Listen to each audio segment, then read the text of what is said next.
Hello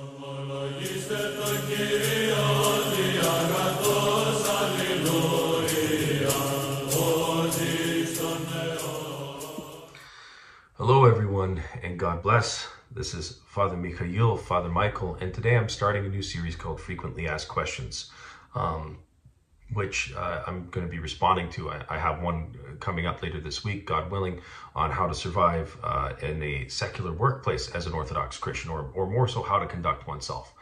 But today I'm going to briefly attempt to answer the question of Stoicism and Orthodoxy. Now, I've had many people write to me and ask me, is Stoicism compatible with Orthodox Christianity?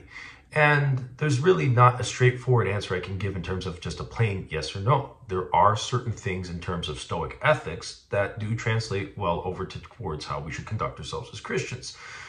Should we worry about things we can control? No. Should we disdain hardships? No. We see a lot of good commentary on this from the likes of Musonius Rufus, Marcus Aurelius, Epictetus, and of course there's some good things from Seneca. That being said, these men were pagans. Marcus Aurelius was indirectly responsible for the persecution and the martyrdom of St. Justin Martyr, which was actually done through the hands of one of his mentors who was placed in a position of authority while he was away fighting the Marcomannic Wars. The other aspect that we have to consider with Stoicism is that it has this concept of the logos. However, for them, logos is a web of cause and effect. It's not a person. And actually, the funny idea behind this, behind the logos being Christ, is that actually the Stoic notion of logos is incompatible not only with Christianity, but with the very thing that it's named after itself, which is reason. The whole idea is that the universe is patterned and reasoned the way that it is, and is intelligible the way it is because the Word of God gave it shape, gave it form, and He is the one who gives meaning to things. He is the source, the way, the truth, and the life. Philosophy is the love of wisdom, or at least this is what it translates to. But St. Ignatius Brianchaninoff actually warned that it is probably, for one's soul, the most dangerous field of study to engage in. Now, why is this? Because a lot of the time it gives way to argumentation, to vanity, to intellectual pride, and unlike other natural sciences, there's really nothing to set up a hedge or limitation to the various thoughts of philosophy that we can encounter, such as Platonism, Neoplatonism, and many others. Now, that said, there are people who have put philosophy to good work. We see people like J. Dyer, like Father Deacon Ananias, who use philosophy in the way that we see St. John of Damascus, the Cappadocians, such as St. Basil the Great, using philosophy, and that is using these words, these terms, and understandings and applications of metaphysics and ontology to be able to defend the Trinity and the divinity and the humanity of Christ. So these things can be very useful. That said, St. John Damascus also points out that theology is the highest form of philosophy. It is what philosophy aims to be, because one cannot have love of wisdom if one does not love whom wisdom comes from, what wisdom is patterned after. And of course, Jesus Christ is referred to as the wisdom, the incarnate wisdom of the Father, the inhypostatic wisdom of the Father. So when we look to this, and we look at the life of Christ, even in comparison to the famous Stoics such as Marcus Aurelius and Epictetus. Was Epictetus good at controlling his emotions and staying calm? Yes. Was Marcus Aurelius humble for the most powerful man in the known world at the time? Yes. But they had their shortcomings. They had their flaws. They even talk about these things where they had to chastise themselves, where they had to catch themselves with the kind of thoughts that they were having. Now, this gives way to an early form of nepsis, of watchfulness, being able to have some sense of a guard over your senses. And ancient people as a whole were better at this. This is why we find in the ancient church, in the lives of the older saints in the early days, why there was more people who had spiritual sight, why they could see certain things, why they also en masse converted to Christianity, because they could perceive the truth. These days, people don't have any sense of watchfulness. We're giving way to gluttony all the time. We're giving way to lust all the time. You go on the internet, even on an innocent website, there's always going to be advertisement or things that are designed to make you fall. You go down the road, you can't go 5 kilometers in Canada without seeing a billboard for either Tim Hortons, McDonald's, or Domino's Pizza. That said, if we want to be temperate, if we want to have that virtue, we have to start through praxis, and that is by fasting. But ultimately, why do we do this? Why do we bear such a cross to fast, to pray? It is to achieve union with God. so that we're not slaves to ourselves, to our passions, to the devil, but so that we become slaves to Christ. Now, that being said, even though Stoic philosophy has many good, especially in the ethical realm, has many good techniques and meditations on this matter, on the focus on the four virtues of Stoicism, which is courage, wisdom, justice, and temperance. Ultimately, when we look to Christ as the example, he's superior to all these men. He had no sin. He made no mistakes. Unlike these men, he also encouraged us to love our enemies. To love our enemies, to love those who persecute us, who revile us, to be thankful for them. If you want to develop watchfulness in your life, yes, it starts with temperate eating, but it also should lead towards having moderation, temperance when it comes to your very thoughts.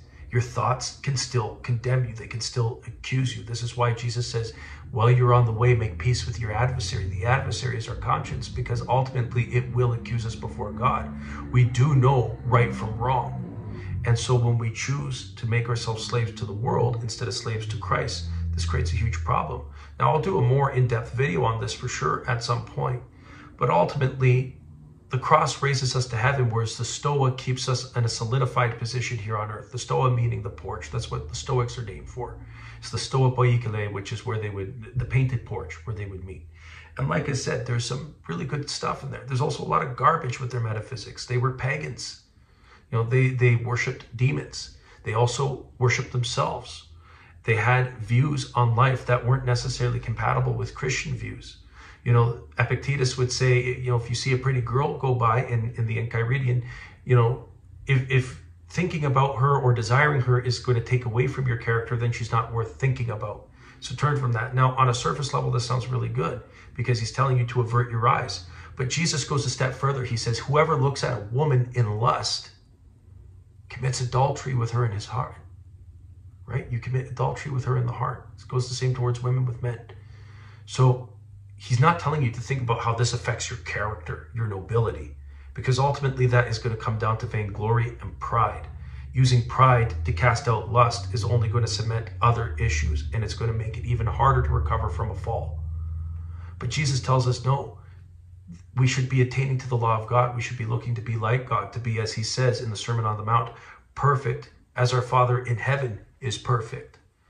So when we're seeking perfection in the Christian life, it is for a different purpose. It is for union with God, to be more like him, to have his grace, to achieve theosis, so that our lives are permeated by the uncreated energies of God, that we become desirous to conform our will to his will.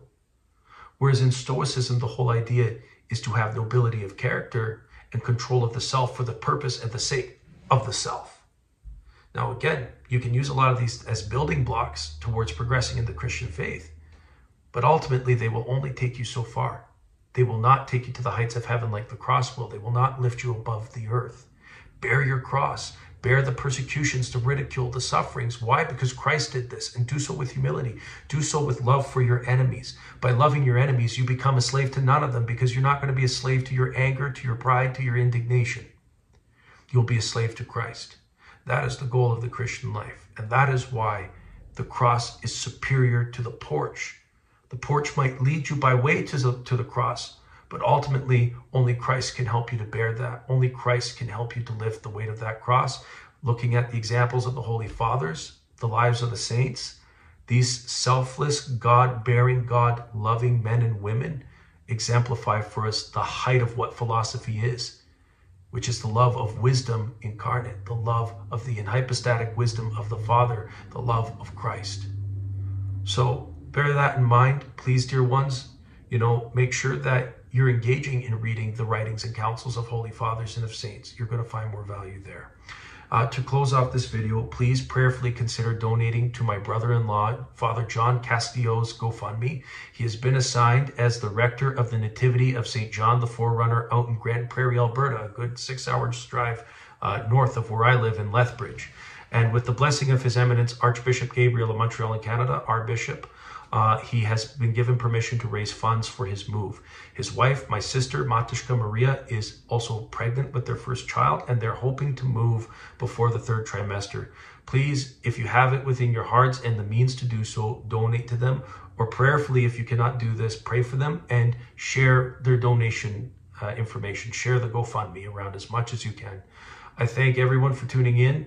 Christ is risen. Truly, he is risen. God bless you all. A blessed Paschal tide. Be sure to get to church, to involve yourself in the services, because it's one thing to think about the spiritual life. It's another thing to participate in it, to have praxis, to have asceticism. So make sure to find a good spiritual father, find a good canonical parish, and go for Christ. Don't go for yourself. You know, no matter the issues, if you're in a place where it's barren at a time, where you might have less than stellar priest, that you might not have access to a spiritual father, go for Christ. God bless you all, and we'll talk soon.